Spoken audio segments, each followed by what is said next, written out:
comenzar esta exposición, quisiera reflexionar sobre algo. Estamos aquí reunidos y está el señor obispo, saludo, don Fernando Chomalí, y estamos reunidos, como diría San Pablo, en asamblea, porque estamos reunidos todos para pensar cómo hacer presente en nuestra ciudad el Evangelio. Y que esa es la gran misión de las comunidades que fue fundada por el apóstol de los gentiles. Y cuando pensamos en el Evangelio, no estamos pensando en los escritos de los 4 evangelios que conocemos, sino estamos pensando en cómo hacer presente en nuestra ciudad esta buena nueva, que es haber descubierto a Jesús, el Señor, como el Redentor. ¿Qué significa para cada uno de nosotros? ¿Qué significa también para nuestra ciudad? Así que en esa perspectiva vamos a trabajar y vamos a reflexionar esta mañana. Perspectivas bíblicas de la pastoral urbana. Ambicioso título para una exposición, pero sí un tema apasionante para reflexionar en un tiempo como el nuestro, donde lo religioso y sus manifestaciones son cada vez más remitidas al espacio privado, entendido como el espacio de los iguales.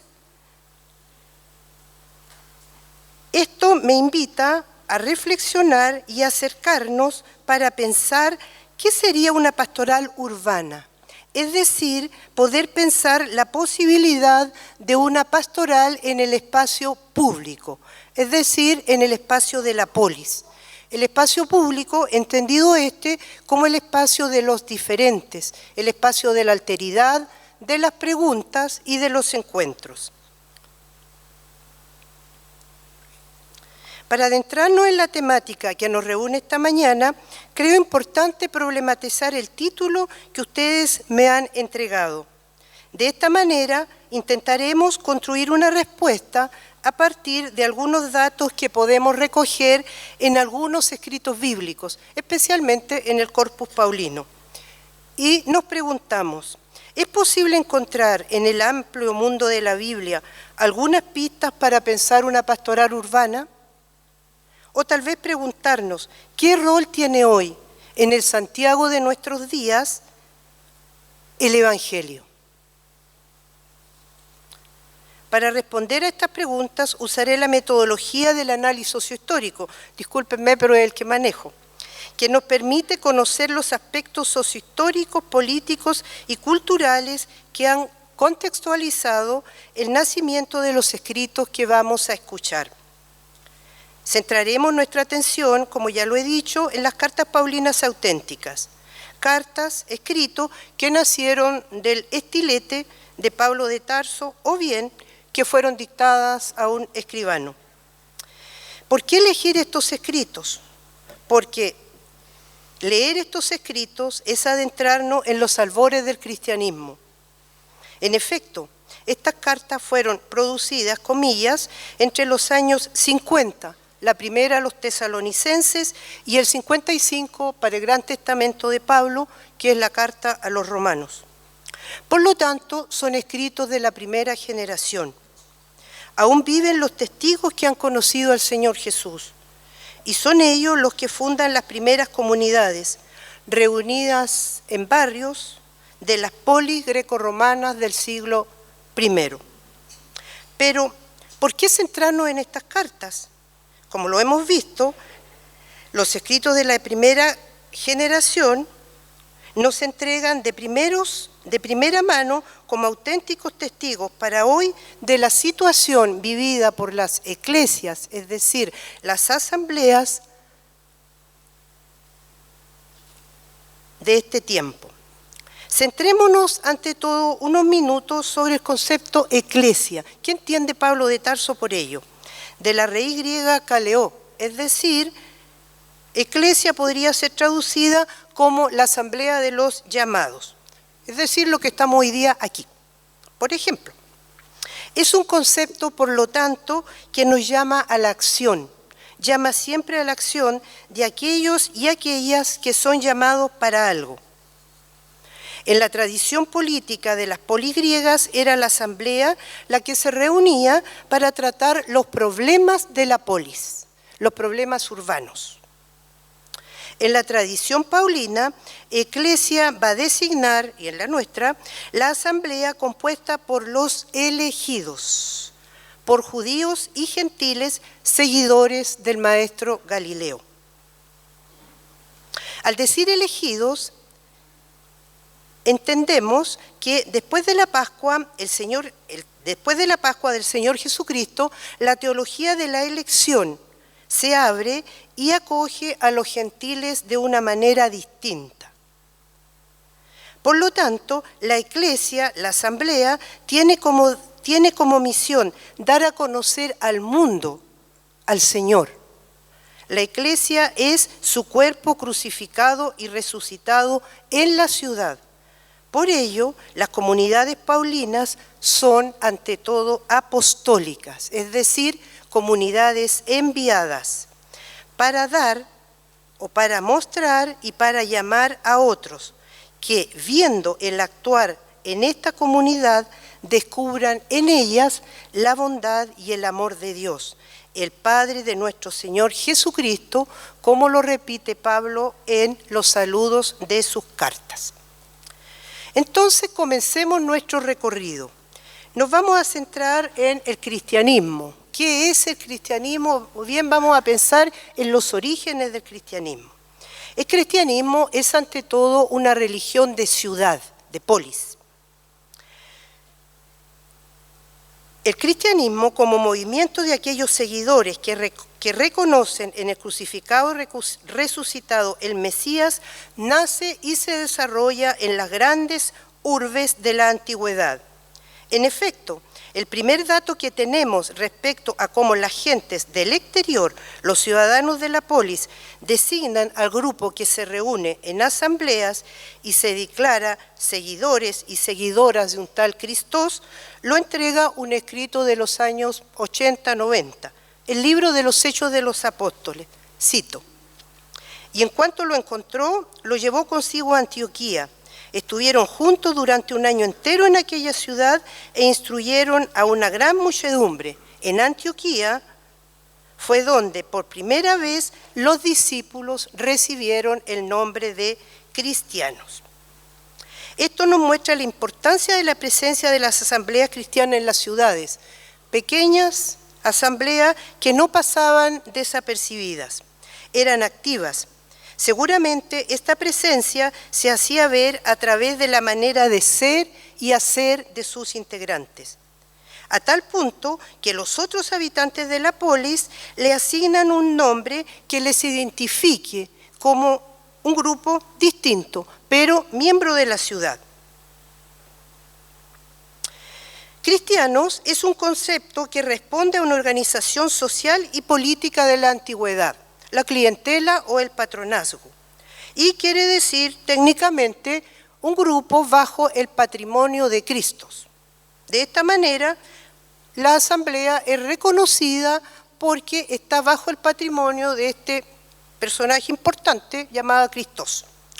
El libro de los Hechos de los Apóstoles también consigna el nacimiento de la comunidad en la ciudad, Jerusalén, por efusión del Espíritu Santo, y es ahí donde los misioneros, llenos del Espíritu Santo, anuncian a los habitantes de la ciudad la buena nueva.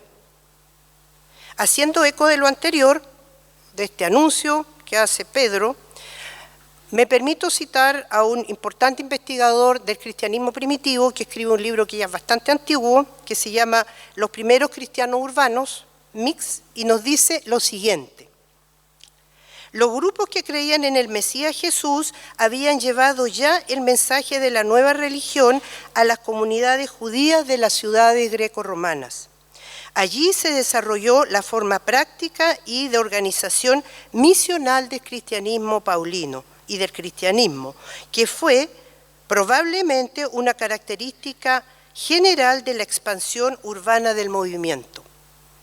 El movimiento superó la división fundamental en la sociedad del Imperio Romano, la división entre la gente rural y los habitantes de la ciudad.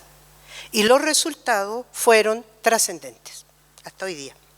Como vemos, desde los inicios del cristianismo, la polis, la urbe, la ciudad, constituyó una plataforma que permitió que esta nueva creencia se propagara rápidamente en las polis, no así de forma multitudinaria. Y esto es importante tenerlo claro, eran asambleas pequeñas en las polis, configurando asambleas en las polis grecorromanas de toda la cuenca del Mediterráneo. Ahora, ¿qué es una asamblea en la tradición paulina? La asamblea paulina es una asamblea fundada por el apóstol de los gentiles y que reúne en su seno tanto a judíos como a gentiles, es decir, gente venida de diferentes horizontes y que técnicamente estaban separados. En esta asamblea se han anulado las diferencias sociales y políticas que organizan la poli y se mantenían unidas por una cohesión interna fuerte, afirmada en el amor que comportaba un servicio efectivo. Esto lo encontramos en la primera de los Tesalonicenses 1:3, 3, 6 y 12. Yo me permito citar el versículo de la primera de los Tesalonicenses 3:12. En cuanto a vosotros, que el Señor os haga progresar y sobreabundar en el amor mutuo y en el amor para con todos, como es nuestro amor con nosotros. Estas asambleas fuertemente arraigadas en, comillas, aquel que les ha llamado, están invitadas, según Pablo, a desarrollar no solo una manera de ser y hacer de la sola persona. Recordemos que en la antigüedad la individualidad y el sujeto no existen, sino que es la comunidad, la asamblea que debe desarrollar un nuevo comportamiento social, que muestre una nueva identidad a través de nuevas prácticas sociales, diferentes a aquellas que configuran el entramado del entorno. El entramado del entorno, en este pensamiento, pertenece al mundo viejo que quedó atrás con la resurrección del Señor. Esto lo encontramos en las numerosas exhortaciones que Pablo tiene en sus cartas. Entonces, para nuestra reflexión, revisemos una exhortación que nos puede iluminar en nuestro cometido de encontrar pistas para pensar una pastoral urbana. Nos vamos a adentrar en la carta a los romanos. La carta a los romanos es la única carta que Pablo escribe a una comunidad que él no ha fundado. Es una carta de presentación. En el capítulo 12 abre la sección exhortativa de la carta y es lo que nosotros vamos a escuchar esta mañana. Os ruego pues, hermanos, por la compasión del Señor, que presentéis a Dios vuestros cuerpos como sacrificio vivo, santo, agradable a Dios, como vuestro culto racional. Vamos a traducirlo, un culto espiritual auténtico. Y no os conforméis a este siglo, sino transformaos con la renovación de la mente para discernir cuál es la voluntad de Dios, lo bueno, lo agradable y lo perfecto. Romanos 12, 1, 2. Me permito subrayar algunos puntos de estos versículos que hemos leído. La compasión, que es misericordia. Las entrañas misericordiosas o las entrañas es la sede del amor entrañable, aquel amor que tiene su origen en Dios y que afecta a quien lo vive, pues es tocado por todo lo que vive el amado. Es un amor que une a amado y amante en un solo movimiento de bien. Presentar los cuerpos como sacrificio. Esta es una forma tradicional del cristianismo que subraya que la existencia corporal, la que tenemos en esta sala, cuerpos que llenan la sala, es la existencia del creyente. Y eso es un auténtico culto a Dios, de tal manera que ya no se necesitan otros signos sacrificiales, como en las religiones de los gentiles y como en el mismo judaísmo. El sacrificio racional, el sacrificio espiritual, significa que solo la ofrenda de sí mismos, por eso es el cuerpo, la persona toda entera, que solo el sacrificio de sí mismos puede responder a la ofrenda primera que se ha recibido, que es el don del Señor Jesús en su cuerpo. Y eso es el don de Dios mismo. En este siglo, es una expresión tradicional judía que designa el mundo presente en el cual vivimos. 4 de julio de 2024. Determinado por un orden que le permite funcionar, pero que no siempre está de acuerdo con el querer de Dios. Por eso es necesario discernir, porque este mundo viejo no conoce a Dios. La transformación de la mente, nous dirían los griegos, ¿no? Es la mente y el espíritu, pero aquí, ojo, cuidado, no hay que separar mente y cuerpo, sino que la transformación de la mente designa en verdad al hombre y a la mujer completo y completa. No hay que leer una suerte de dualismo. La expresión señala a la persona, es decir, a un ser en relación en cuanto piensa y decide desde un encuentro. Una relación con el espíritu. Por tanto, aquí está señalado la existencia de la asamblea en sus integrantes y en cuanto cuerpo es la que tiene que ser transformada. Los tres conceptos, lo bueno, agradable y perfecto, son tres conceptos tópicos tomados de la tradición helenista, es decir, buscar lo bueno, lo agradable y lo perfecto es aquello que las personas que están fuera de la comunidad entienden perfectamente. Está hablando el idioma de los, digamos, de afuera.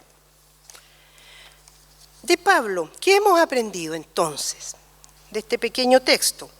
La presencia del creyente es una presencia concreta en un orden social y público, la ciudad. En el caso de nuestro texto, Roma, en la vida de un romano o una romana del siglo I, la que está llamada a ser ofrenda, sacrificio agradable y santo a Dios. Y aquí no se trata de prácticas particulares que se realicen en sitios bien definidos, en la vida toda entera. Aprendimos no adecuarse al siglo. Esta expresión, como digo, hay que trabajarla bien. No se trata de querer salir del tiempo, ir a un lugar que no existe. Al contrario, se trata de vivir plenamente en este tiempo, entrar en su densidad, en el orden social, político, económico, conocer la producción cultural y científica, pero, y aquí está lo nuevo, no conformarse a ello, es decir, no tomar su forma. ¿Cómo? Carmen Bernabé, una profesora de Biblia que trabaja en Deusto, en un libro, tiene un capítulo en un libro que se llama De Jerusalén a Roma, y nos entrega una herramienta que nos puede ayudar para comprender la presencia de la asamblea en la ciudad. Nos referimos al concepto de espacio concebido, que es un espacio representativo, no es un espacio geográfico, sino que es un espacio concebido, y este espacio concebido, Carmen Bernabé lo denomina la marginalidad. Y ella dice lo siguiente: no se trata de una marginalidad que se ansía perder para integrarse al centro hegemónico. No se trata de salir del centro para ir a la frontera, no, no es una marginación impuesta, sino es la marginalidad elegida, un lugar representativo, no es geográfico, que se elige en el que una persona se sitúa, porque ahí nutre su capacidad de resistir los valores hegemónicos, es decir, no adecuarse al tiempo. Un lugar que se elige en el cual una persona se sitúa porque no nutre su capacidad de resistir los valores hegemónicos. Es decir, es un lugar querido que es el lugar del discernimiento. Esto quiere decir que vivir al margen, en la frontera, no se refiere a un espacio geográfico, sino a una disposición creadora de sentido. La frontera es un espacio para discernir. Así lo vivían las comunidades de la primera generación, insertas en las polis y sus barrios, y buscaban cómo vivir la vida nueva que habían recibido de esas ciudades. Es en esta frontera donde el hombre y la mujer, transformados por la fuerza creadora del espíritu, discierne hoy lo que es bueno, agradable y perfecto en el espacio que nos toca vivir. Es decir, discierne los signos del mundo nuevo que están germinando. ¿Y qué pistas nos da esto para una pastoral urbana? Yo sé que ustedes han trabajado la pastoral y el padre es especialista en pastoral, yo no. Entonces me voy a permitir aquí recoger una explicación del concepto de pastoral que da Julio Ramos en un libro que se llama Introducción a la Pastoral. Y él dice, el significado de la pastoral ha variado en los 2 últimos siglos y se ha ampliado cada vez más su radio de acción.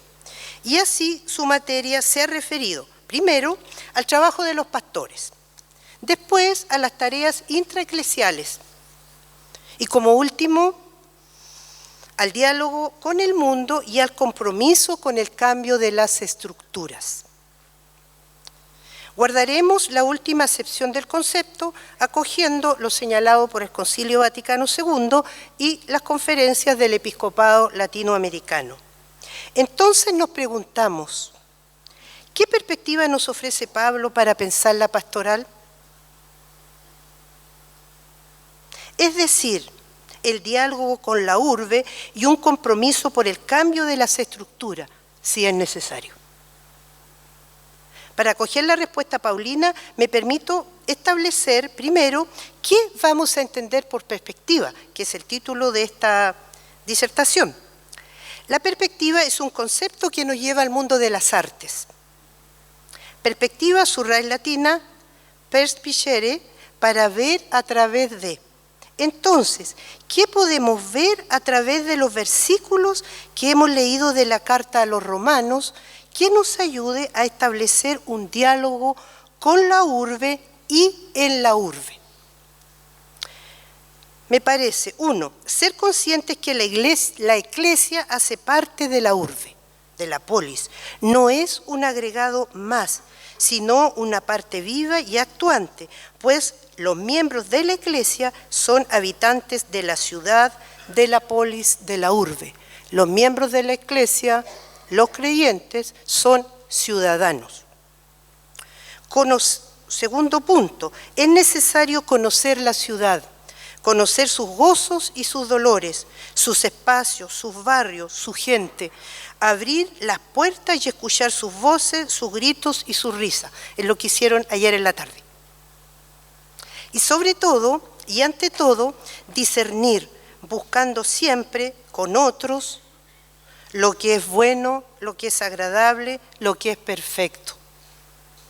Para de esta manera no conformarse con el orden que no respeta la radical igualdad de los hombres y de las mujeres y el radical valor de la vida por débil que aparezca. Pues lo débil, por él también murió el Señor, nos dice Pablo.